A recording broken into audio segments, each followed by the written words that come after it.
Dans ce premier épisode, je parle de la peur de se lancer. Alors justement, prête, pas prête, j'y vais. As-tu l'impression de vendre ton âme au diable pour développer ta business? Que malgré tous tes efforts, tu n'es jamais satisfaite? Aimerais-tu à la place créer un modèle en phase avec toutes les sphères de ta vie, tes objectifs et aspirations? Ce podcast est créé pour toi. Salut, je m'appelle Élodie Rozoy. Après avoir accompagné plus de 150 créatives à faire exploser leur entreprise, j'ai remarqué que la réussite se base davantage entre nos deux oreilles que dans les stratégies ou modèles d'affaires à la mode. À travers mes épisodes solo ou accompagnés d'invités, je veux te faire explorer un univers de possibilités pour que toi, oui toi, l'entrepreneuse intuitive et passionnée, prenne ou reprenne enfin les commandes de son succès. Bonne écoute! As-tu peur de te lancer parfois? Dis-moi, je suis pas la seule. Tu sais, quand on prend de l'expérience en entrepreneuriat, qu'on est habitué à se lancer finalement, mais on ressent aussi qu'on a plus à perdre. En tout cas, moi, je ressens ça. Est-ce que ça t'est déjà arrivé, penser ça? Quand j'ai démarré en 2015, mon entreprise Récupérer Trop, si tu te rappelles à l'épisode 0, je sortais d'une tentative de suicide. J'avais besoin vraiment de me reconstruire, honnêtement, reconstruire psychologiquement, me reconstruire physiquement.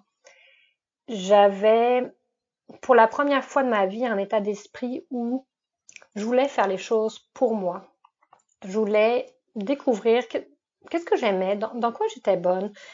J'avais vécu un parcours très linéaire au niveau de mes études et je m'étais jamais vraiment posé la question qu'est-ce que j'aimerais vraiment faire dans la vie? Je me le suis posé à ce moment-là.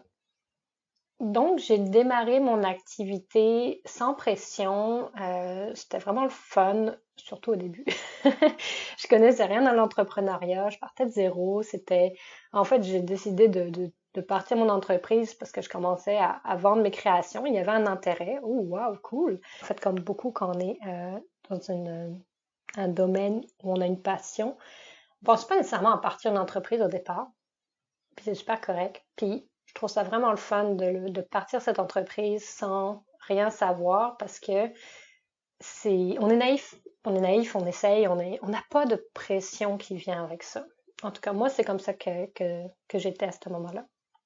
Là, je te dirais qu'en 2022, plusieurs entreprises plus tard, ça fait 5 ans que je suis bien connue des artisanes, autant dans ma précédente entreprise, Pime ton kiosque, qu'avec mon programme d'accompagnement fort, Les Explosives, que j'ai donné pendant 2 ans et demi. C'est pas la même game. C'est pas la même game quand tu réalises que ce que tu veux faire, c'est accompagner les entrepreneuses pour qu'elles se connaissent davantage et prennent des meilleures décisions pour elles-mêmes et leur business, puis que t'es pas connu pour ça et que tout embarque. Dans le fond, j'ai eu la peur de ne plus répondre à un besoin. J'ai surtout eu la peur de perdre tout ce que j'ai construit, tout ce que j'ai mis autant d'efforts à construire dans le passé. Puis si tu connais les 5 blessures de l'âme, ce sont des peurs qui activent chez moi la blessure de l'abandon puis la blessure du rejet. Les blessures, on pourra en parler dans un futur épisode. Mais en gros, j'avais peur de revivre des sensations déjà vécues dans le passé, dans d'autres circonstances complètement, où je me suis sentie abandonnée et rejetée. Alors, je ne sais pas si tu t'attendais à ça dans un premier épisode, autant de vécu et d'authenticité, puis je te donne tout ce que j'ai et je ne me cache pas. Mais c'est à ça que je veux que serve le podcast. Je veux parler des vraies affaires qui se passent dans nos têtes, dans nos corps, dans qu'est-ce qu'on ressent comme entrepreneur et comment est-ce qu'on peut s'aider là-dedans. Et dans le fond, le défi, moi, que j'ai vécu cette année, c'était de ne pas me laisser paralyser par cette peur de me lancer, cette peur de changer, de réorienter mon entreprise. Parce qu'en fait, mon cerveau, il essaie de protéger, mais il m'empêche d'atteindre ma version du succès. As-tu déjà vécu ça? Quelque chose que tu voulais vraiment faire, mais là, tu avais plein de peurs qui t'empêchaient d'aller là parce que là, tu avais peur de perdre ce que tu avais bâti. Tu avais tout, tout le monde autour de toi qui disait que c'était une mauvaise idée. Pas que c'est ce qu'on m'a dit, mais quand même, des fois, c'est des choses qui peuvent nous faire nous questionner puis ne pas se lancer finalement alors que les autres, ils ont rien à voir là-dedans. Puis ça s'est passé comment pour toi, là? Ce serait vraiment le fun là, que j'ai un retour là-dessus. Fait que ce que je peux te dire, c'est que cet été, j'ai été dans un beau brouillard, je te dirais même un joyeux chaos. Fait que d'un côté, j'étais dans l'action parce que je travaillais sur ma mission, ma clientèle cible, mon message, puis donc finalement tout mon positionnement, je dois le travailler avec Tatiana Saint-Louis. Mais d'un autre côté, j'étais en fuite complètement. J'étais présente sur les réseaux sociaux à peu près, pas vraiment. Je faisais beaucoup moins d'actions en général, puis pas parce que je savais pas quoi faire, mais parce que j'avais peur de le faire. Fait que ça tombait bien, c'était l'été, je me suis dit, bon, c'est correct, je vais profiter, puis j'ai eu une super belle année pareil. En fait, j'ai une magnifique année, mais je savais très bien que j'étais en fuite quand même. Alors que ce que je veux, c'est aider plus de femmes à déterminer leur définition du succès et l'atteindre, leur permettre de créer un espace où elles peuvent être qui elles veulent et se l'approprier. Puis je sentais que j'étais même pas en train de faire ça pour moi-même. C'est ironique quand même. Fait que là, je me suis dit, OK, ce que tu fais ne fonctionne pas. Il y a autre chose à faire. Là, cette peur est restée, j'étais dans la paralysie. Ça paraissait pas trop de l'extérieur, mais moi je le savais, puis mes actions s'en ressentaient. Fait que j'ai pris le taureau par les cornes et je suis allée faire une masterclass avec JP Baudouin. Ça s'appelait Mindset de feu. Ça se passait en retraite fermée pendant 2 jours. On a fait, il me semble, autour de 17 épreuves. Je ne sais pas si c'est quoi la référence au Québec, mais en France, on avait la référence de Koh-Lanta. C'est comme plusieurs personnes, c'est 2 équipes de, je sais pas, une dizaine de personnes qui s'en vont sur une île, puis qui désertent, puis ils ont rien à manger, puis ils font plein d'épreuves pour survivre. C'était ça mes versions plus soft, mais quand même, tu sais. Puis là-dedans, dans ces épreuves, il y avait 2 marches sur le feu, peut-être sur la braise. Ok, marcher sur de la braise, tu sais, c'est comme what the fuck. Mais ça, c'est ce que je savais. Je connaissais pas les autres épreuves. Puis là, le but de la fin de semaine, c'était de travailler ses peurs, travailler ses croyances, en fait, de comprendre comment fonctionne la peur pour nous. Puis de la vivre un peu plus réellement, dans le sens avoir peur de se faire juger parce qu'on est en train de réorienter son entreprise, par exemple, c'est pas la même chose que d'avoir peur de se faire brûler littéralement par un tapis de braise à 1000 et quelques degrés. C'est pas pareil, mais en même temps, c'est pareil. Dans notre corps, ça fonctionne de la même façon, mais il y a le réel danger, puis il y a le danger qu'on se crée beaucoup dans notre tête. Fait que c'était ça l'idée. Et dans cette fin de semaine-là, j'ai appris plusieurs choses, dont ce que je trouve très intéressant, puis j'aimerais que tu gardes en tête parce que je trouve ça super pertinent, c'est que si tu prends l'acronyme FEAR, si tu prends FEAR en anglais, peur en anglais c'est FEAR, donc F-E-A-R, et que tu le traduis par, tu prends chaque lettre, puis tu le traduis par fausses évidences qui apparaissent réelles, fausses évidences qui apparaissent réelles. La peur vient de fausses évidences qui apparaissent réelles. C'est pas vrai. Ça n'existe pas. On se fait à croire qu'il y a un danger quand il n'y en a pas. Donc, ça vient de l'auteur motivateur Brendon Burchard. Ça a été traduit, c'était adapté en français. Puis il y a 2 solutions à la peur. C'est bien connu dans le règne animal. Soit on combat, soit on fuit. Donc, soit on face everything and rise. Donc, je dirais en français, on fait face à tout ce qui se passe puis on grandit. Ou soit on forget everything and run. Donc, je traduirais par on oublie tout ce qui se passe puis on fuit. On court. Fait que j'étais dans l'espèce de fuite. Puis là, j'avais pas le choix de faire face à ce qui s'en venait si je voulais grandir. Et ce qui est intéressant dans cette fin de semaine-là, ce que j'ai remarqué, puis je vais te raconter ma première épreuve parce que ça a été, en fait, c'était pas la première, mais c'était la première de la 2e journée. Il y avait En fait, on devait se laisser tomber par en arrière et se faire attraper par, si je me souviens bien, 7 personnes en bas. Donc, puis tu sais, on sautait pas, là. C'est vraiment, on se laissait tomber. Les bras étaient à hauteur de nous, nos pieds sur la plateforme. Puis, ils nous préparent à faire l'épreuve. Il y a une première personne qui monte sur la plateforme. L'équipe en bas se prépare à le rattraper. Tout va bien. La première personne se laisse tomber. Et là, l'équipe la rattrape pas. Dans le sens que, pas qu'elle s'écrasait à terre, pas pour tout, mais il tenait pas assez fermement, ce qui fait qu'ils l'ont déposé à terre, mettons. Déposé assez vite. Fait que là, c'est un peu, on a senti comme le stress comme monter dans l'assemblée. On était combien? Une cinquantaine, une quarantaine, je sais plus, dans cette fin de semaine-là. Et après ça, JP demande un poids-plume pour que qu'un poids-plume se désigne, dans le fond, pour aller faire l'épreuve, pour que l'équipe qui rattrape se sente plus en confiance, mettons. Puis pas que la personne d'avant était, je veux dire, c'était bien correct, là. Mais en tout cas, il cherchait spécifiquement quelqu'un de poids-plume, puis ben, je me considère comme un poids-plume, fait que j'y suis allée.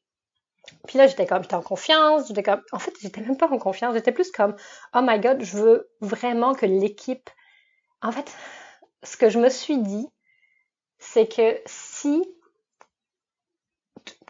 toute cette épreuve repose sur l'équipe qui tient en bas. Puis c'était jamais les mêmes équipes, mais si on n'a pas confiance à recevoir la personne qui se laisse tomber, ben en effet, là, l'épreuve, collectivement, elle va foirer parce que on va tous avoir peur de pas récupérer les personnes qui tombent. Fait que là, la personne qui se laisse tomber, elle va pas vouloir se laisser tomber. En tout cas, là, je suis partie dans ma tête. Puis je me suis dit, OK, moi, je vais sauver la situation. Je vais aller me désigner. Puis ça va, on va régler le problème. On va régler le problème, ça va bien aller. Ils vont me rattraper. Puis après ça, go, tu sais. Fait que ça, c'était mon mindset initial. Arrivé sur la plateforme, j'étais comme, je suis moins à l'aise, là. Je me retourne, je m'installe pour tomber. Puis là, mes jambes se mettent à shaker, là. Mais j'y pense, puis je shake quasiment tellement je me remets là-dedans. Et je me mets à shaker, mais comme vraiment fort. Puis là, JP me demande si je suis prête. Je réponds non. Non, j'étais vraiment pas prête. J'étais honnête avec ce que je ressentais. J'étais zéro prête. Fait que là, ils m'ont primé un peu. Puis là, j'ai fini par me laisser tomber, finalement. C'était une expérience incroyable. Puis ça a été probablement l'expérience. Ça a été la plus dure dans cette catégorie-là parce que c'est lâcher prise, quoi. Mais ce que je veux te faire comprendre, c'est que moi, ce que j'ai compris, c'est que mon pattern de peur, puis ça s'est ramené dans toute la fin de semaine, c'est je suis motivée, j'y vais, je suis excitée. Là, j'arrive devant ce que j'ai à faire, puis je shake. Pas nécessairement littéralement, je shake des pattes comme cette expérience-là, mais je fais un genre de cha-cha, tu sais, j'avance, je recule, je fais du surplace, en fait, je piétine. Fait que c'est ça que je fais, tu sais. J'arrive, je suis excitée, puis là, je freeze, je fais un genre de cha-cha, parce que je fais du avant-arrière, j'y vais-tu, j'y vais pas, j'y vais-tu, j'y vais pas. Puis après ça, j'y vais. Fait que dans toutes les épreuves, c'est ce qui est sorti. C'est ce que j'ai vu le plus souvent. Ça a été mon mode de fonctionnement. Fait que ça, j'ai appris ça. Puis c'est intéressant parce que je peux le voir dans tout ce que je fais maintenant. Par exemple, quand j'ai un projet entrepreneurial, comme ce podcast-là, j'ai un projet, j'ai le goût, j'y vais, je suis comme go, ouais. Puis là, après ça, ouh. Mais attends, là, si je faisais ça comme ça, puis si je faisais ça comme ça, puis si je faisais ça comme ça, puis je prends mon plan, je le modifie, je le brûle, je le recommence, je reprends mon plan. Tout ce que je fais, là, c'est que je passe bien du temps là-dessus, au lieu de faire des actions. C'est plus confortable pour moi de planifier, de recommencer, machin, puis là, je me remets épais, mais je suis pas en action. Ça se passe tout dedans moi, cette affaire-là. C'est une fuite. C'est encore une fuite. C'est mon cha-cha. Puis des fois, je m'en rends même pas compte. Fait que là, j'ai besoin d'aide. Dans ce temps-là, je demande à ma conjointe, je demande à mon adjointe à me surveiller. Je fais comme là, le plan il est canné. Si je commence à dire on devrait faire ci, on devrait faire ça, on devrait faire ça, ramène-moi. Faut aussi comme travailler avec les personnes qui vont nous aider là-dedans. C'est quand on commence à se comprendre, au moins, on est capable de le voir à froid, mais quand on rentre dans nos peurs, pas nécessairement. Fait que là, d'avoir des accountability partners ou whatever qui nous aident là-dedans, ça peut vraiment être un bon truc. Puis si je suis en train de me faire mon cha-cha, je suis pas en train d'arriver à l'autre bout de ce que j'ai à faire. Fait que tous les jours, j'ai un tapis de braise devant moi ou une épreuve de tomber, de me faire rattraper. Mais le tapis de braise, j'aime bien l'exemple parce que je le vois très bien dans ma tête pour l'avoir fait. Tous les jours, j'ai un tapis de braise devant moi. À l'autre bout complètement du tapis de braise, c'est l'accomplissement, la fierté, c'est je grandis. Puis quand je suis dans mon tapis de braise, je peux plus faire le cha-cha, fait que j'y vais. Et mon défi, puis c'est peut-être ton défi aussi, c'est de démarrer, de mettre le premier pas, puis pas faire le cha-cha en avant. Puis ça, c'est quelque chose que j'ai vu chez des entrepreneuses que j'ai interviewées dernièrement au niveau de la définition de leur succès. Le succès, pour beaucoup, c'est de créer des accomplissements. C'est de créer des petits pas pour atteindre des objectifs qui vont leur permettre d'avoir un sentiment de fierté. Fait que moi, j'ai pas ce sentiment de fierté-là tant que ça quand je suis en train de faire tous mes plans. Je me rassure, c'est ça que je fais. Mais je suis pas en train d'accomplir quoi que ce soit finalement. T'sais. Donc, tous les jours, j'ai le choix de décider si je laisse mes peurs irréelles, on se rappelle, là, mes fausses évidences qui apparaissent réelles, si j'ai le choix tous les jours de les laisser diriger ma vie ou de moi diriger ma vie. Alors, prête, pas prête, me voici dans tes oreilles pour t'aider à allumer ton succès. Et je te laisse sur cette question. Quel choix tu vas faire aujourd'hui pour ne plus te faire diriger par tes peurs?